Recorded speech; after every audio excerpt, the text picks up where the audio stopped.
Breaking down the barriers to innovation. What exactly is innovation?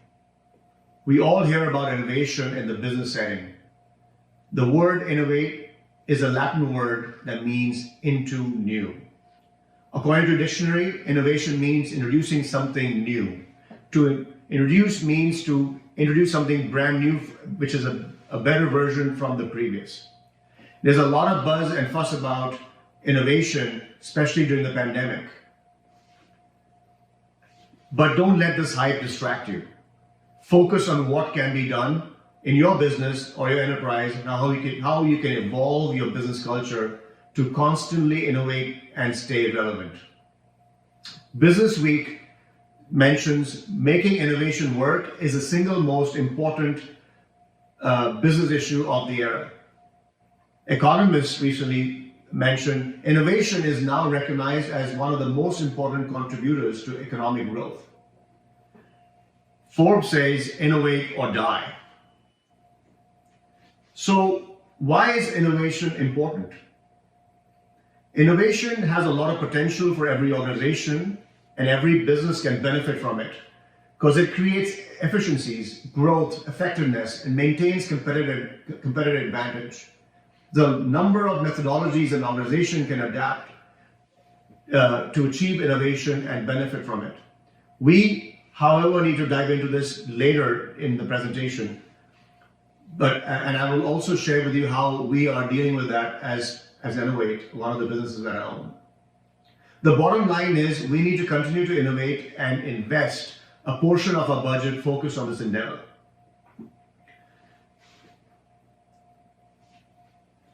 So what are the common barriers to innovation? There are a number of conflicting forces in an organization that can derail your ability to build a culture of innovation. One needs to manage these forces to overcome these barriers, to unleash the power of it.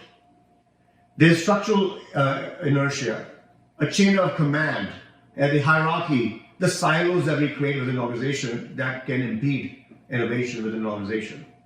Sometimes the organizational policies and procedures can discourage people from innovating. There's a cultural inertia that is the top-down style of achieving objectives and goals. The organization values can also derail us from achieving those benefits. The power dynamics. The incumbents within the organization may protect their turf and impede innovation.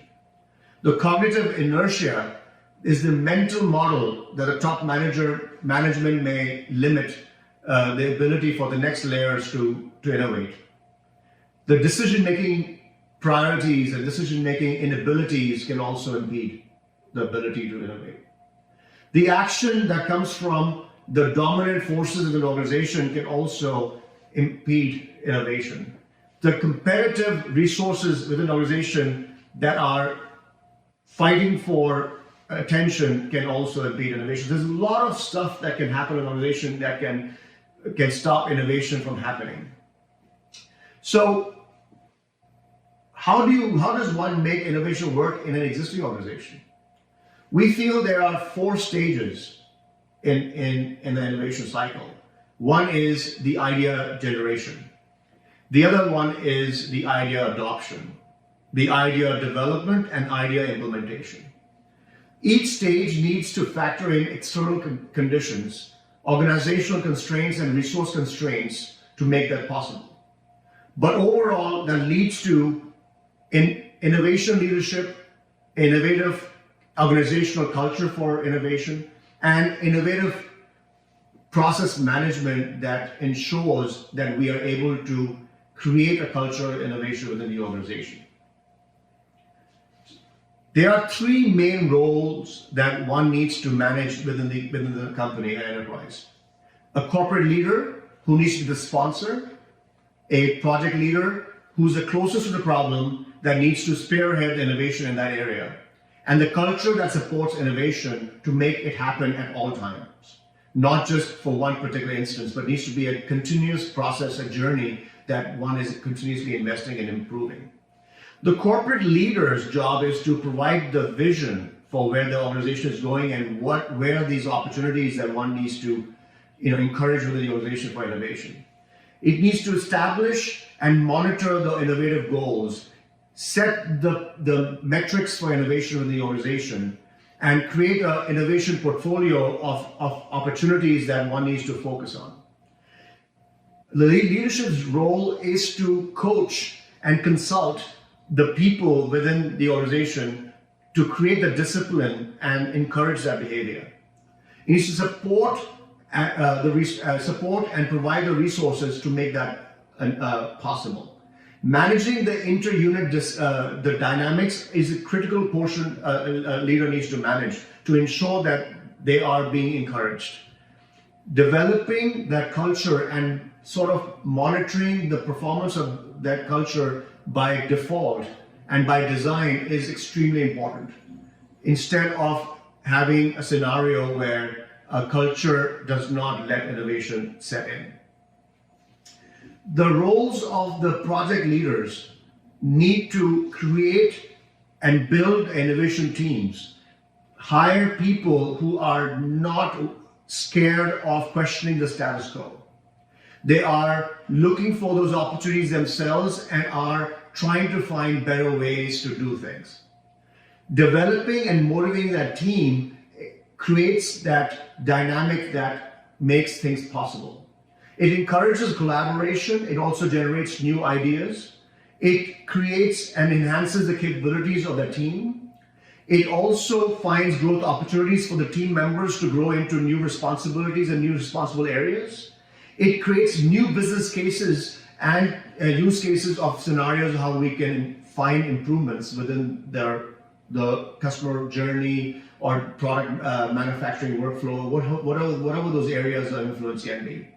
Setting it up for success from the ground up is the role of the project manager, to ensure they are creating boundaries of where the innovation needs to come, and also ensuring that it is not a worthless exercise that doesn't create the value that organization so requires.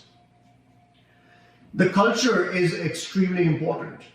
Everyone in the organization needs to support that culture. Everyone needs to respect that individual thought process. None of those ideas need to be given a negative press. They need to be all encouraged. Listening to the new voices need to be made as part of the agenda. Opening everyone and creating openness to new ideas needs to set in. The broad definition of innovation needs to be educated on people to let people know this is important for us and this is the new norm. The highest standards need to be set in and stretching goals for the organization so that people are finding opportunities to challenge themselves to become better. Focusing on the cause and constantly finding ways to beat the previous goals. Learning and venturing into venturing orientation needs to focus on speed over perfection. Trying new things over getting things done right the first time. Ensuring that attitude towards risk-taking and failure is encouraged, because failing leads to innovation. So how does the process of innovation happen? I mentioned to you earlier that there's idea generation, there's idea adoption, the idea development, idea implementation. But there are some facets within them that need to happen. You have to create a pool of talent that is going to focus themselves on innovation. The time and resources need to be provided to be able to create that journey. Experimentation needs to be encouraged. The knowledge management needs to happen so that no information that's learned through the process of innovation is lost, and then that they can be reused in the future exercises. Connecting internal and external forces is important. Customers need to connect with internal employees, need to connect with partners to ensure that there is a constant encouragement of that communication and collaboration. The culture, as I mentioned earlier, needs to set the culture needs to accept failing. Multiple avenues of pitching needs to happen, such as creating hackathons and those kind of scenarios need to encourage people to think about things differently. The acceptance that the bottom-up culture is going to come, not just the top down, but also the outside in is going to come as part of the wisdom instead of focusing on just the inside out. The technical abilities need to be enhanced. The project management capabilities to manage the process of creating ROI from this effort needs to be tracked. Prototyping and learning and constantly interviewing and end users and customers need to be encouraged. Partners, suppliers, and need to be brought into the mix. The resources need to be committed. The follow-up and monitoring process needs to be brought in. An assessment and reward system needs to be set in so people are encouraged to bring more ideas to the table. There needs to be a culture that adapts to this change. And if you don't do this, innovation process can be a daunting task. So at ENO8 is an organization that I lead. Our focus is around providing innovation as a service to our clients, helping them leverage enterprise AI rapidly within the organization. We, as a digital product studio based in Dallas in the US, we have helped a number of ambitious startups, mid-market enterprise customers with their innovation needs.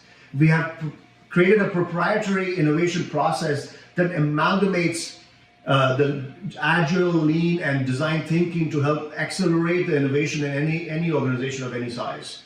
We can help bring the innovation mindset to any organization looking to continuously invest in this as a priority and stay competitive, relevant, and disrupt the industry that they serve.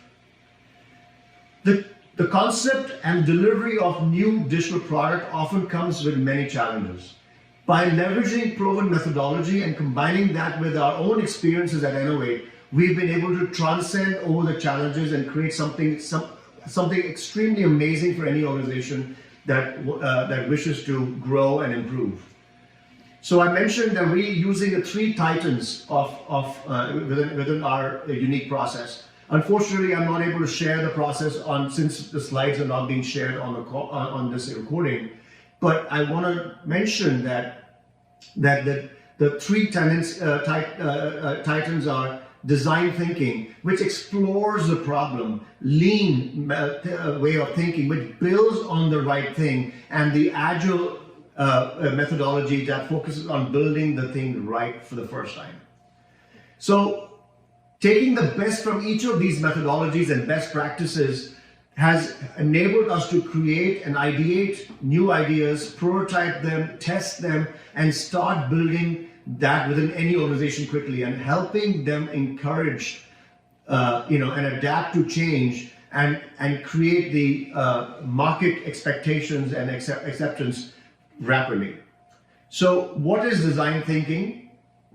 Design thinking is our way of where we leverage that to identify the key problem that we're trying to fix and innovate on.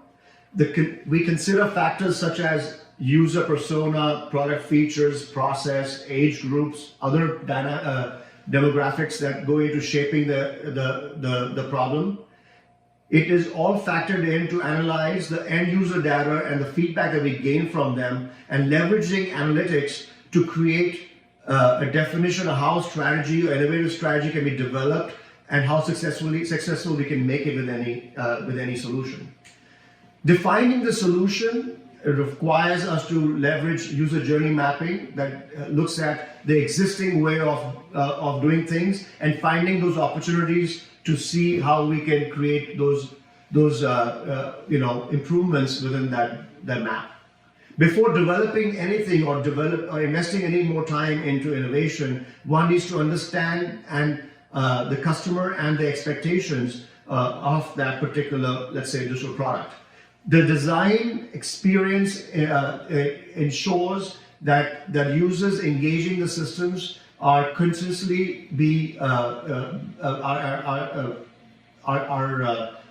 are encouraged to engage the system and not getting bored over it. It's important to maintain user interest and make it clear that what progress is and how those things can be achieved and what other additional milestones can be achieved with the solution that we are finding.